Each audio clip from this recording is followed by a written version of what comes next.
Hi, Namaskar. This is Harshit Bhardwaj.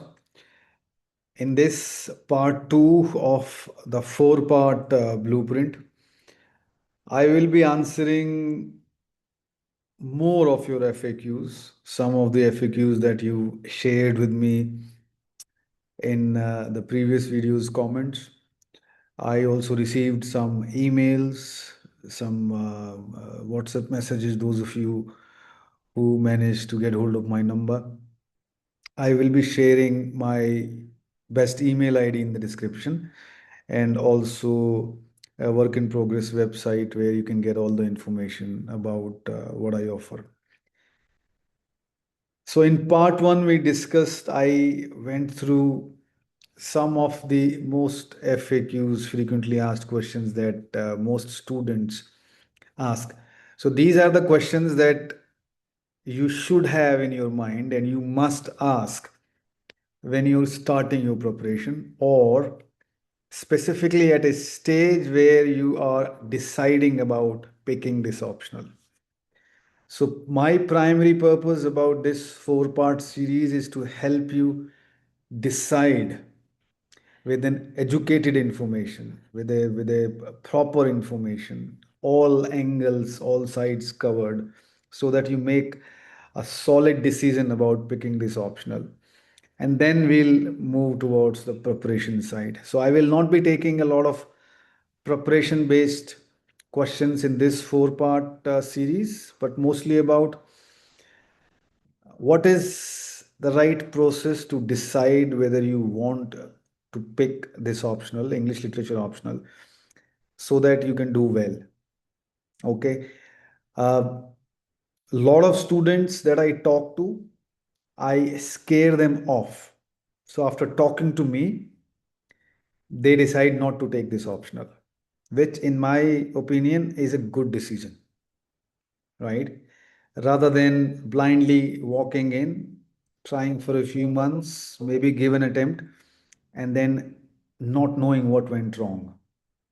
So these four videos are probably the most important videos that I will ever make. So share them around. This is going to help you more than anything else. So one of the questions in the previous video is I'll start in no sequence. Uh, After reading a text, how to do critical analysis, or do we have to pause for reflection in between? Okay, this is again about preparation, so I'll hold it for a while.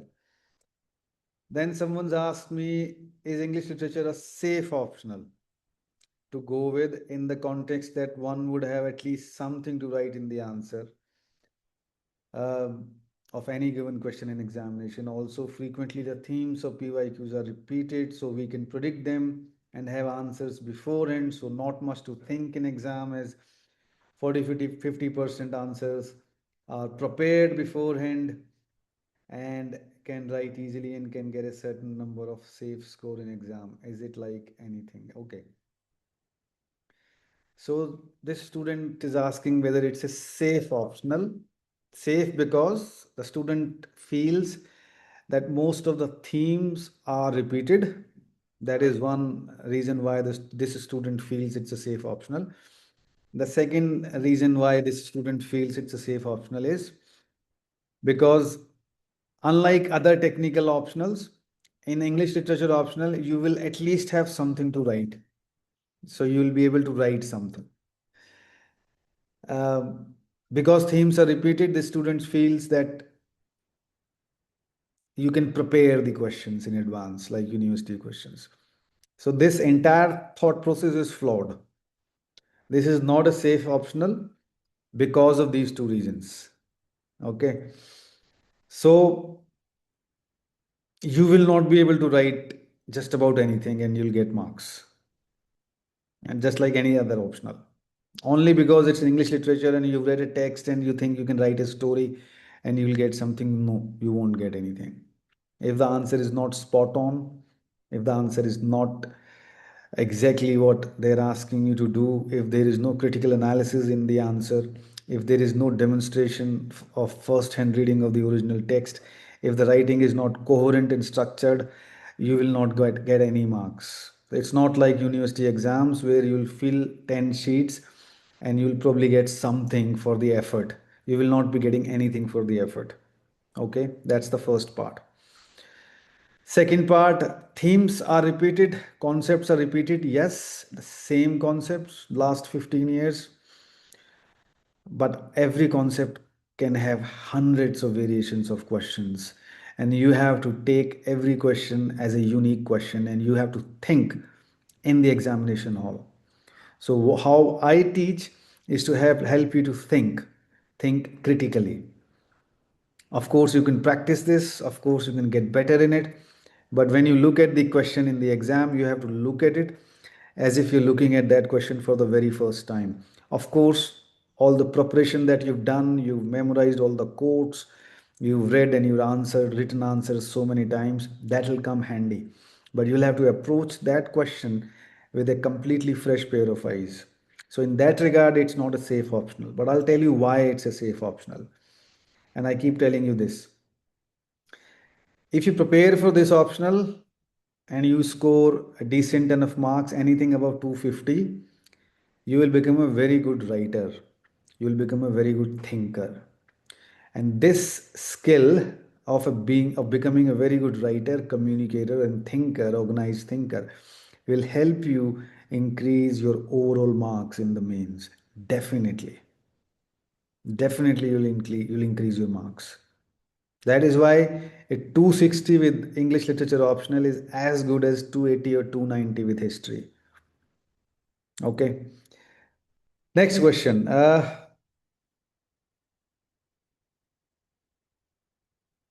Can we read these texts in one go as we do in the college for enjoyment? Or is there any other way for reading the texts with context to the UPSC English literature optional? You're not reading these texts for enjoyment. You're reading these texts to develop your critical thinking skill. What does that mean? That means that every time you'll be reading every text, 14 novels, 100 odd poems, plays, every text you'll read, you'll be practicing your critical thinking. What is critical thinking? Critical thinking is your ability to think where you can go and read between the lines, where you can unravel the layers of what is in front of you, right? Critical thinking is your ability to ask questions. So when you start reading the text, you should always be asking why, how, what, all these questions you're asking from the text. You're thinking critically, right? So that you develop as you read every text. So you're not reading every text for enjoyment. You should not be reading these texts in one go. You read, then you pause, you read. So you read any text in 3 to 5 days, across 3 to 5 days, and do not ever read it in one go. I have made a complete video on how to read the original texts. Okay, so in the preparation part, I'll talk about that. Uh, Somebody asked that I am preparing for 2028. Should I start preparing now? As soon as you can. More time you have, better it is. And no, you will not forget. If you read the text now and you appear after 2 years, you're not going to forget the syllabus if you read critically. It's like learning to ride a bicycle. You never forget. Should we do answer writing after reading all the texts? That is a very good question. In my opinion, reading the text and writing the answers must always go hand in hand. So you read a text, you spend 3 to 5 days, now you write answers. So whatever you've read, whatever you've understood, writing is the formal process of curating your thoughts, organizing your thoughts. There is no other way to organize your thoughts, nothing better than writing. Okay. So these answers, PYQs or whatever you solve, my test series you solve, when you're writing these answers, you're writing in a structured format, the same format that you will need to write in the exam.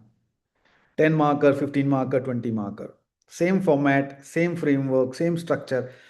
Whatever you read, it's very raw. Now you are forced to write and organize those ideas. And as you'll do more of this exercise, you'll get better. This is the only way. Okay. Then somebody's asked, does one require coaching classes while covering the syllabus while reading? Or is it all right if one takes guidance for just answer writing? Okay. This is a good preparation level question. Do you need to have a mentor or coaching classes from the word go, right? From the first stage? I think yes, because your preparation starts with you reading the original texts. The way you read original texts actually defines your entire preparation. So if you have not started preparation, and this is if whosoever gets to this part and whosoever is listening to this, do not start your preparation by just blindly reading the texts. Okay. There is a very specific way to read these texts if you really want to do well.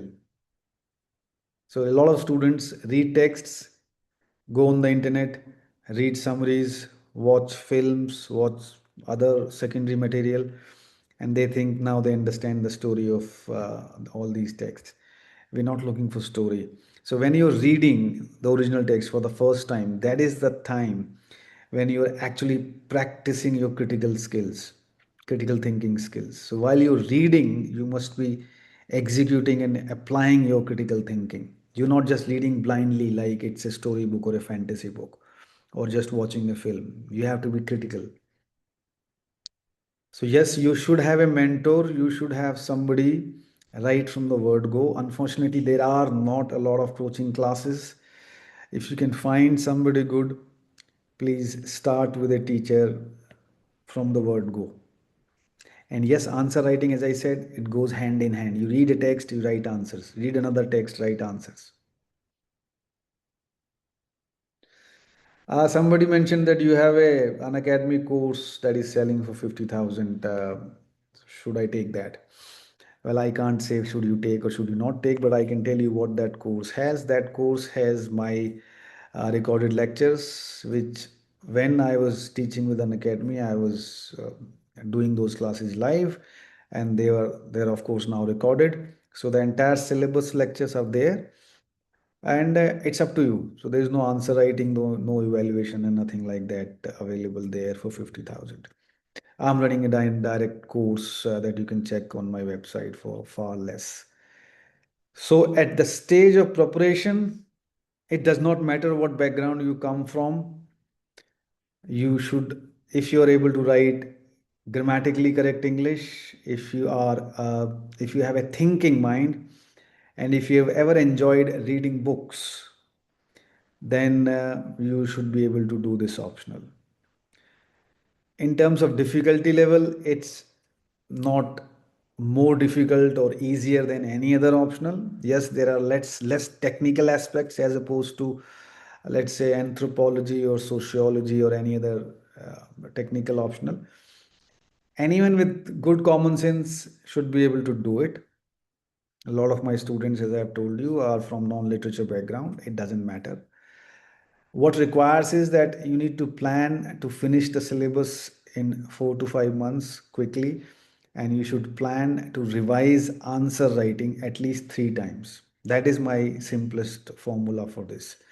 If you are able to find a way, structure your preparation where you can write answers of the entire thing, entire syllabus thrice, then there is nothing that can stop you from scoring marks that can get you rank.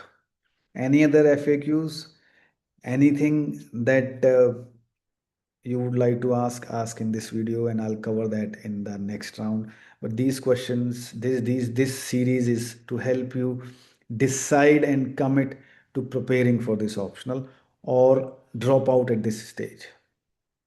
Any question is welcome. No question is small or big. Just ask your doubts. And please do check this and the previous videos before asking your question, because chances are I have already answered it. Thank you very much. See you in the next video.